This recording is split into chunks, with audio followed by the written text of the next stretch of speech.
Shalom, shalom. Today will be Jeremiah 36 through 40.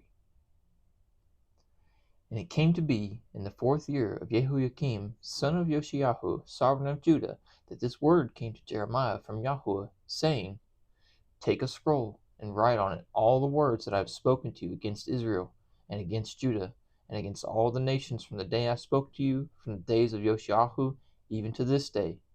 It could be that the house of Judah hears all this evil which I plan to bring upon them, so that each one turns back from his evil way, and I shall pardon their crookedness and their sin. And Jeremiah called Baruch, son of Neriah, and Baruch wrote on a scroll from the mouth of Jeremiah all the words of Yahweh which he had spoken to him. And Jeremiah commanded Baruch, saying, I am shut up, I am unable to enter the house of Yahweh, but you shall enter, and you shall read from the scroll which you have written from my mouth the words of Yahweh, in the hearing of the people in the house of Yahweh, on the day of fasting, and also read them in the hearing of all Judah who come from their cities. It's not capitalized, but I would assume the day of fasting that he is referencing is probably the Day of Atonement. But they were doing a bunch of stuff that they weren't supposed to. They were fasting nonsensically. It could be that they present their supplication before Yahweh and they turn back, each one from his evil way. For great is the displeasure and the wrath that Yahweh has spoken against his people. And Baruch, son of Neriah, did according to all that Jeremiah the prophet commanded him, reading from the book the words of Yahweh in the house of Yahweh. And it came to be in the 5th year of Jehoiakim, son of Yoshiyahu, sovereign of Judah, in the 9th new moon, that they called a fast before Yahweh to all the people in Jerusalem, and to all the people who came from the cities of Judah to Jerusalem. And Baruch read from the book of the words of Jeremiah in the house of Yahweh in the room of Gemariahu, son of Shaphan the scribe, in the upper courtyard at the entry of the new gate of the house of Yahweh, in the hearing of all the people.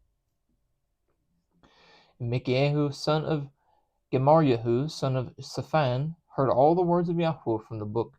And then he went down to the sovereign's house, into the scribe's room, and there all the heads were sitting. Elishama the scribe, and Deliahu, son of Shemayahu, and Elnathan, son of Akbor, and Gemariahu, son of Shaphan, and Tzidkiyahu, son of Hanayahu, and all the heads. And Micaiah, we're gonna go with that, told them all the words which he heard when Baruch read the book in the hearing of the people.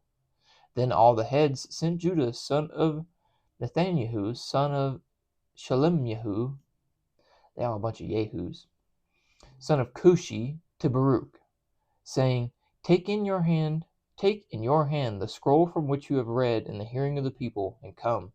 So Baruch, son of Neriah, took the scroll in his hand and came to them. And they said to him, Sit down, please, and read it in our hearing. Then Baruch read it in their hearing. And it came to be, when they had heard all the words, that they looked at each other in fear, and said to Baruch, We are certainly going to report all these words to the sovereign. And they asked Baruch, saying, Please explain to us, how did you write all these words from his mouth? How did you write all these words? From his mouth? And Baruch answered them, From his mouth he spoke all these words to me, and I wrote them with ink in the book. Then the head said to Baruch, Go, conceal yourself, you and Jeremiah, and let no one know where you are. And they went to the sovereign into the court, but they put the scroll in the room of Elishama the scribe, and told all the words in the hearing of the sovereign. The sovereign therefore sent Judah to bring the scroll, and he took it from the room to Elishama the scribe. And Judah read it in the hearing of the sovereign, and in the hearing of all the heads standing beside the sovereign. And the sovereign was sitting in the winter house in the 9th new moon, with a fire burning on the hearth before him. Then it came to be, when Judah had read 3 or 4 columns, that the sovereign cut it with the scribe's knife and threw it into the fire that was on the hearth, until the entire scroll was burned in the fire that was on the hearth. So clearly he don't want to hear it. Yet the sovereign and all his servants who heard all these words were not afraid, nor did they tear their garments. Yep. Moreover, Elnathan and Delayahu and Gemariahu pleaded with the sovereign not to burn the scroll, but he did not listen to them. And the sovereign commanded Yerahmeel, son of the sovereign, and Sarayahu, son of Aziriel, and Shalemiahu, son of Abdiel, to seize Baruch the scribe and Jeremiah the prophet, but Yahweh had concealed them. And after the sovereign had burned the scroll with the words which Baruch had written from the mouth of Jeremiah, the word of Yahweh came to Jeremiah, saying, Take another scroll, and write on it all the former words that were in the first scroll which Jehoiakim the sovereign of Judah has burned. And say to Jehoiakim, sovereign of Judah, Thus said Yahweh, You have burned this scroll, saying, Why have you written in it that the sovereign of Babel is certainly coming to destroy this land, and cause man and beast to cease from here? Therefore thus said Yahweh concerning Jehoiakim, sovereign of Judah, He shall have no one to sit on the throne of David, and his dead body is to be thrown out to the heat of the day and the frost of the night. And I shall punish him and his seed and his servants for the crookedness, and I shall bring on them and on the inhabitants of Jerusalem and on the men of Judah all the evil I have spoken against them. But they did not listen. So Jeremiah took another scroll and gave it to Baruch the scribe, son of Neriyahu, who wrote on it from the mouth of Jeremiah all the words of the book which Jehoiakim, sovereign of Judah, had burned in the fire, and many similar words were added to them. I'm assuming what he means by that is because therefore thus said concerning him, thus said Yahweh. In many similar words. And sovereign Zedekiah, son of Yoshiahu, reigned instead of Konyahu, son of Jehoiakim, whom Nebuchadnezzar, sovereign of Babel, set up to reign in the land of Judah. But neither he nor his servants nor the people of the land had listened to the words of Yahweh which he spoke by the prophet Jeremiah. And Zedekiah the sovereign sent Jehukal, son of Shelemiah, and the priest Zephaniah, son of Maaseiah, to the prophet Jeremiah, saying, Please pray to Yahweh our Elohim for us. Now Jeremiah was still coming and going among the people, for they had not yet put him in prison. Meanwhile, Pharaoh's army had set out from Mitzrayim, and when the Kasdim who were besieging Jerusalem heard news of them, they withdrew from Jerusalem. And the word of Yahweh came to Jeremiah the prophet, saying, Thus said Yahweh the Elohim of Israel, Say this to the sovereign of Judah, who sent you to me to inquire of me. See, Pharaoh's army, which has come up to help you, shall turn back to Mitzrayim, to their own land. And the Kasdim shall return and fight against the city, and take it, and burn it with fire. Thus said Yahweh, Do not deceive yourselves, saying, The Kasdim shall go away from us, for they do not go. For though you had stricken the entire army of the Kasdim who were fighting against you, and there remained only wounded men among them, they would get up, each man in his tent, and burn the city with fire. And it came to be, when the army of the Kasdim left the siege of Jerusalem for fear of Pharaoh's army, that Jeremiah went out of Jerusalem to go into the land of Benjamin to receive his portion there in the midst of the people. And it came to be, as he was in the gate of Benjamin, a master of the guard was there, whose name was Uriah, son of Shelemiah, son of Hananiah, and he seized Jeremiah the prophet, saying, You are deserting to the Kasdim. But Jeremiah said, It is a lie. I am not deserting to the Kasdim. But he did not listen to him. And Uriah seized Jeremiah and brought him to the heads. And the heads were wroth with Jeremiah, and struck him, and put him in prison in the house of Jonathan the scribe, for they had made that for a prison. When Jeremiah had entered into the dungeon, and into the cells. Then Jeremiah remained there many days. And Zedekiah the sovereign sent and took him out. And the sovereign asked him in concealment in his house, and said, Is there any word from Yahweh? And Jeremiah said, There is. And he said, You are given into the hand of the sovereign of Babel. It's the same thing I've been telling you. Why do you think it's going to change? And Jeremiah said to Zedekiah the sovereign, What have I sinned against you, and against your servants, and against this people, that you have put me into prison? Where are your prophets who prophesied to you, saying, The sovereign of Babel is not coming against you or against this land? But now, please hear, O my master the sovereign, please, let my petition be accepted before you, and do not make me return to the house of Jonathan the scribe, lest I die there. Zedekiah the sovereign then commanded Jeremiah to be placed in the court of the guard, and that they should give him daily a piece of bread from the baker's street until all the bread in the city was gone. So Jeremiah remained in the court of the guard. And Shephatiah, son of Matan, and Gedaliah, son of Pashur, and Ukal, son of Shalemiah, and Pashur, son of Malchiah, heard the words which Jeremiah had spoken to all the people, saying,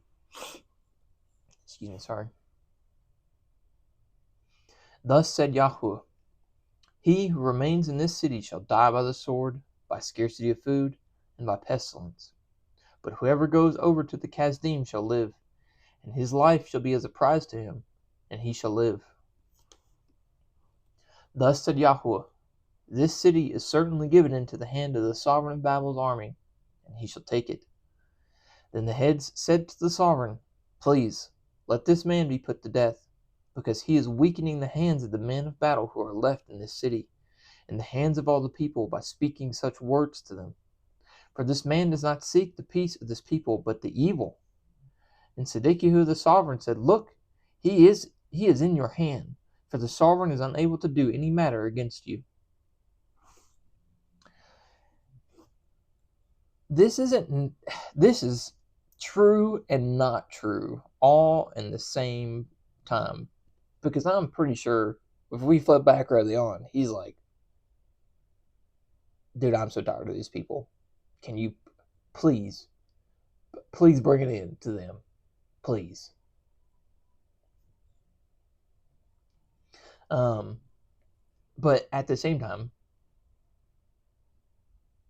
he wants the same, in theory, he wants the same thing that God wants. He wants you to do what God has already told you to do, what he keeps telling you to do. Anyway, and they took Jeremiah and threw him into the dungeon of Malchiah the sovereign son, which was in the court of the guard, and they let Jeremiah down with ropes, and in the dungeon there was no water, but mud.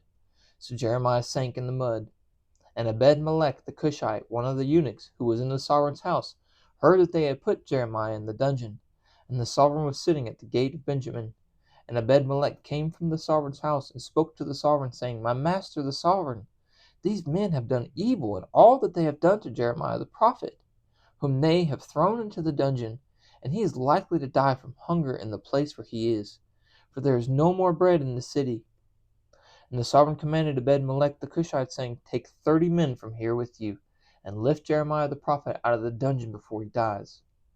So Ebed-melech took the men with him, and went into the house of the sovereign under the treasury, and took old clothes and old rags from there, and let them down by ropes into the dungeon to Jeremiah.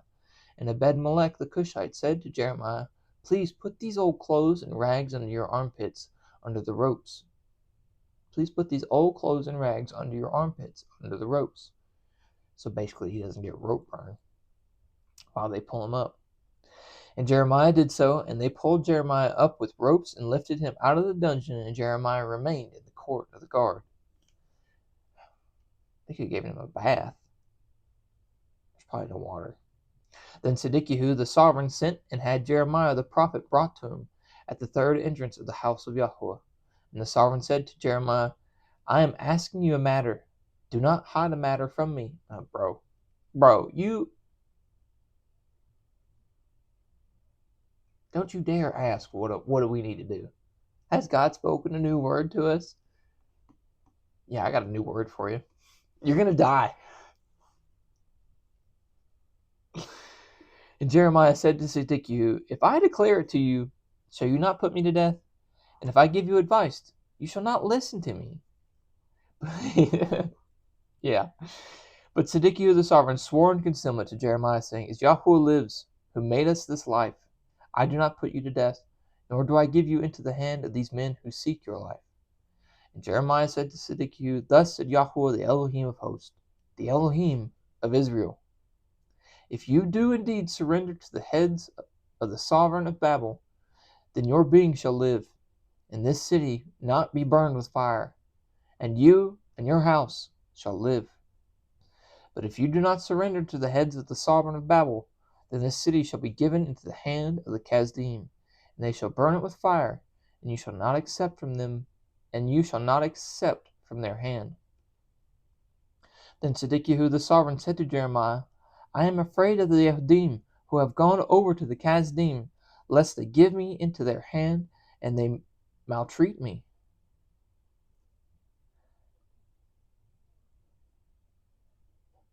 I see what he's saying. He's scared. Jews are already captured by the Chaldean, so he's nervous that if he does surrender, Nebuchadnezzar is basically going to be like, yeah, you're not the king of your people anymore. You're just a commoner. Go be with the commoners. And he's worried that the people would all the way schwack him. But Jeremiah said, They shall not hand you over. Please obey the voice of Yahweh, which I speak to you, and let it be well with you, and your life be spared. But if you refuse to surrender, this is the word that Yahweh has shown me. Then see, all the women who are left in the sovereign of Judah's house shall be surrendered to the heads of the sovereign of Babel. And see, they are saying, Your close friends have set up upon you and prevailed against you. Your feet have sunk in the mire, they have turned away again. And they are going to surrender all your wives and children to the Chaldean, and you yourself shall not escape from their hand, but be taken by the hand of the sovereign of Babel, and this city shall be burned with fire. Then Zedekiah said to Jeremiah, Let no one know of these words, and you shall not die. But if the heads hear that I have spoken with you, and they come to you and say to you, Declare to us now what you have said to the sovereign, and also what the sovereign said to you, do not hide it from us, and we do not put you to death. Then you shall say to them, I presented my petition before the sovereign, not to send me back to the house of Jonathan to die there. And all the heads came to Jeremiah and asked him, and he informed them according to all these words that the sovereign had commanded. And they said no more to him, for the matter was not heard. So Jeremiah remained in the court of the guard until the day that Jerusalem was taken, and he was there when Jerusalem was taken.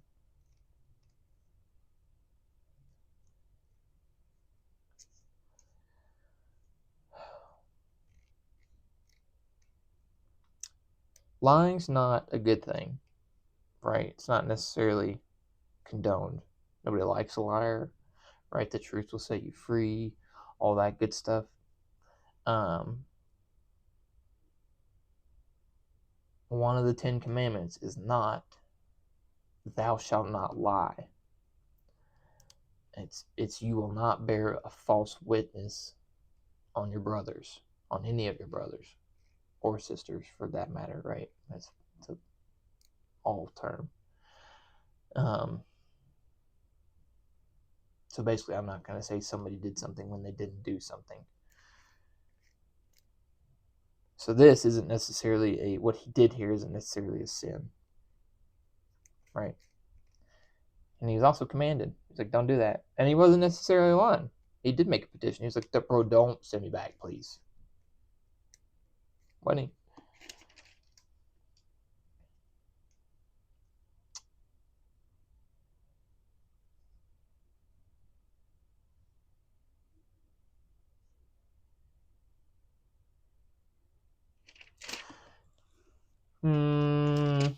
I think he did it once anyway. I think he did it earlier.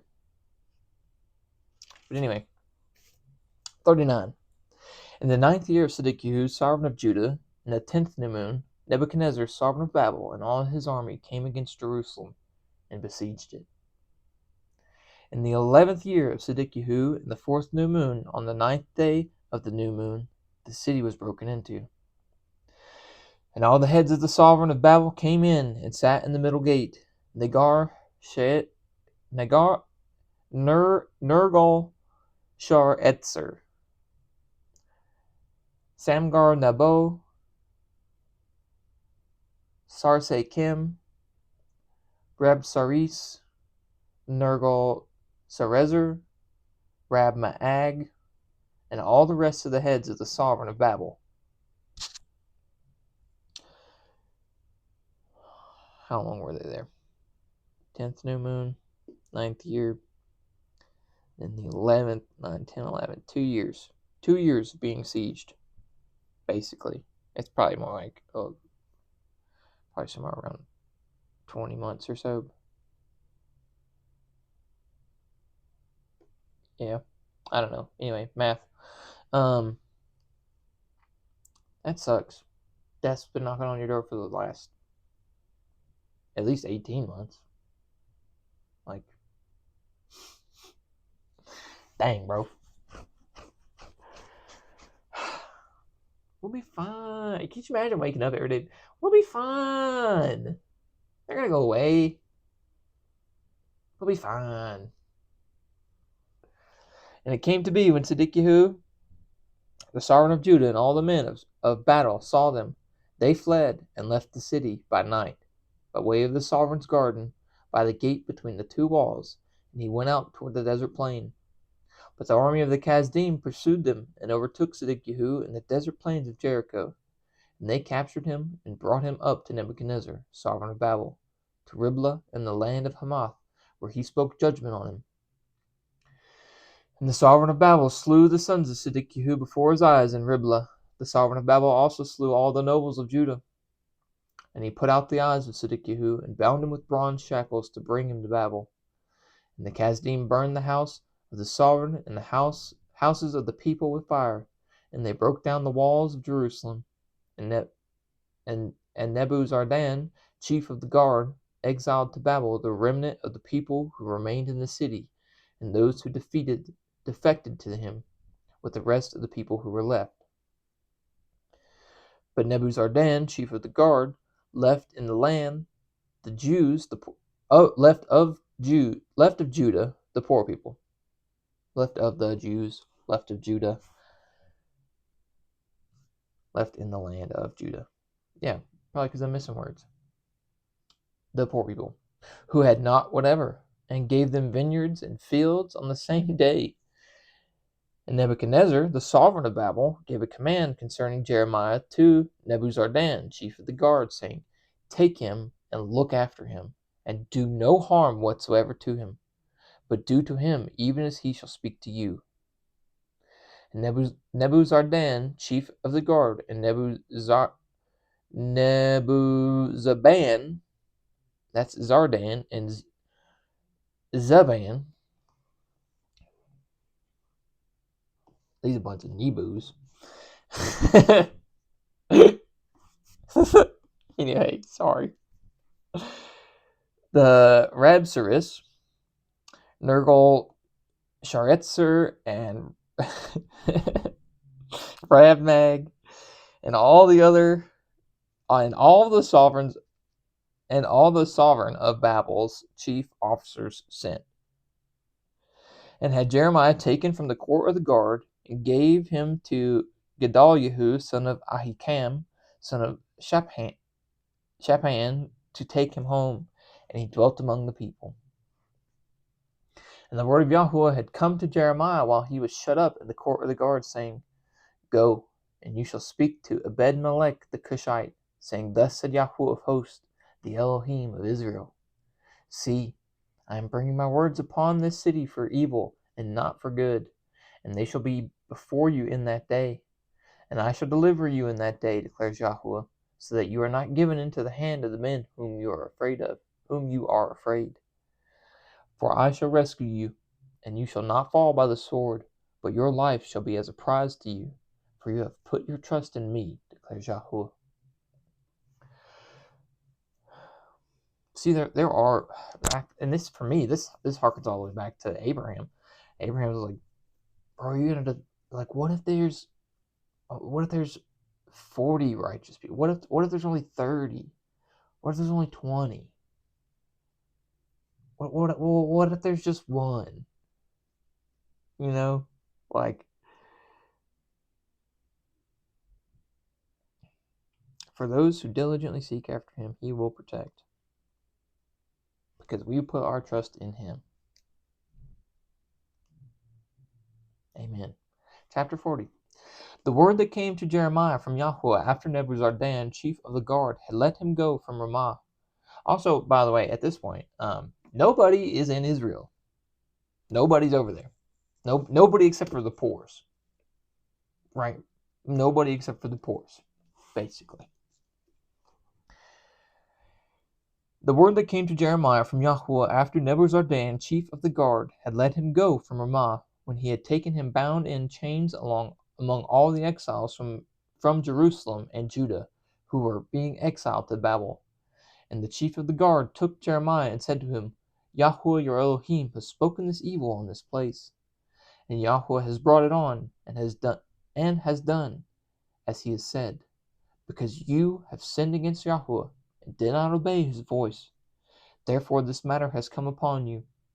And now see, I loosen you today from the chains that were on your hand. If it seems good to you to come with me to Babel, come, and I shall look after you. But if it seems wrong for you to come with me to Babel, remain here. See, all the land is before you. Go wherever it seems good and right for you to go.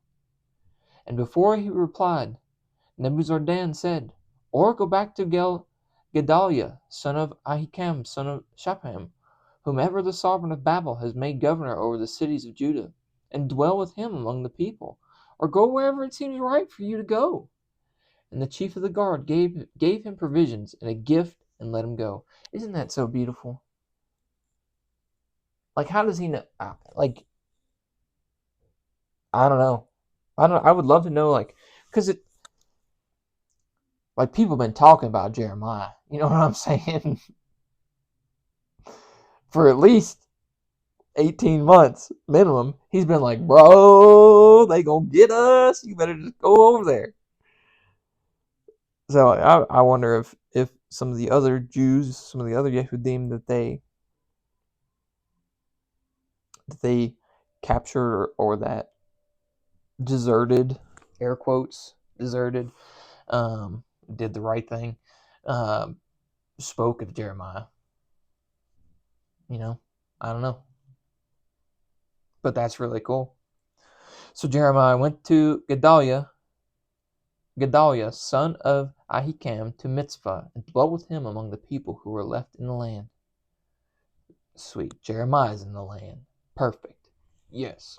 And all the commanders of the armies who were in the fields, they and their men, heard that the sovereign of Babel had made Gedaliah, son of Ahikam, governor of the land, and put him in charge of the men and women and children and the poor of the land who had not been exiled to Babel.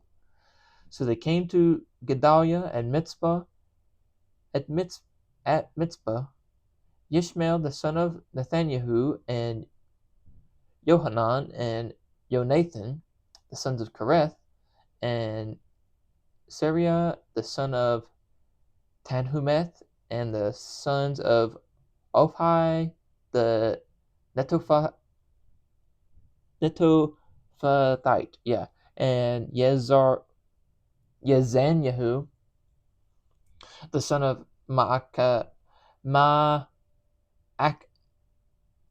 oh gosh, we're just gonna call him Maak. They and their men. Why can't we just call them? Why can't they all just be men? A bunch of men went over there.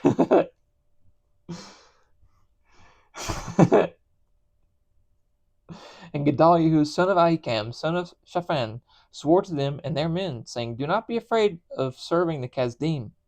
Dwell in the land and serve the sovereign of Babel, and it shall be well with you. And I am dwelling at Mitzvah to serve the Kasdim who come to us. But you Gather wine and summer fruit and oil, and put them in your vessels, and dwell in your cities which you have taken. Also, when all the Yehudim who were in Moab, and among the Ammonites, and in Edom, and who were in all the lands, heard that the sovereign of Babel had left a remnant of Judah, and that he had set them over Gedaliah, set over them Gedaliah son of Ahikam, son of Shaphan, then all the Yehudim returned from all the places where they had been driven. Oh, oh, man, ain't that funny? Ain't that cute? I mean, all right, that's just prophecy for you, right? We feel it today.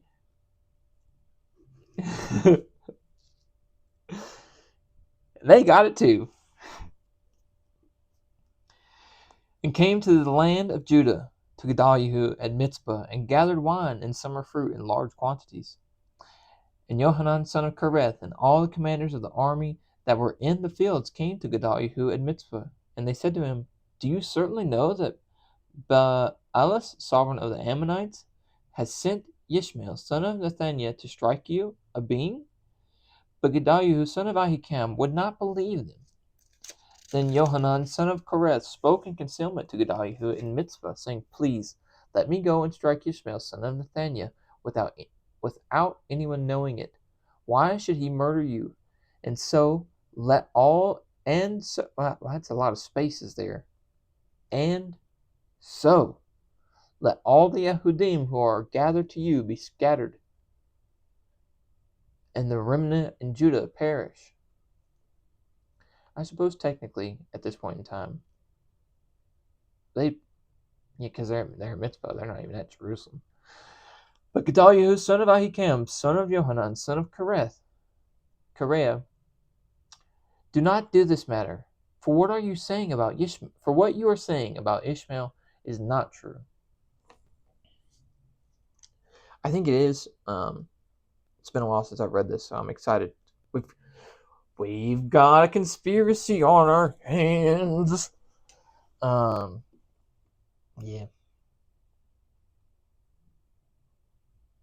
I hope he's right. Give him the benefit of the doubt, right? Plus, I mean, bro, if you're wrong, the last thing you want to do is shed innocent blood. That's the whole reason why we got here. I mean, it's not the whole reason, but Dad was definitely like, stop doing that. So, we're not. There's no need for that. At that point, like, if it's true, let's just stay, like, somebody stand guard, I guess. Like, I'll sleep in different places. I'll never be in the same place twice, or I don't know. Like, think back to David. David had multiple opportunities to kill Saul. I was like, no, I'm not going to kill God's king. He may have appointed me at this point in time, but Dude Buddy is still alive and he is still king. So I'm not going to kill him. Yeah.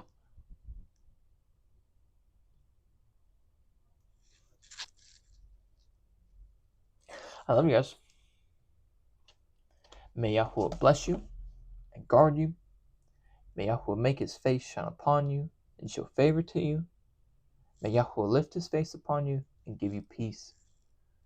Thus they shall put my name on the children of Israel, and I myself shall bless them. Shalom, shalom.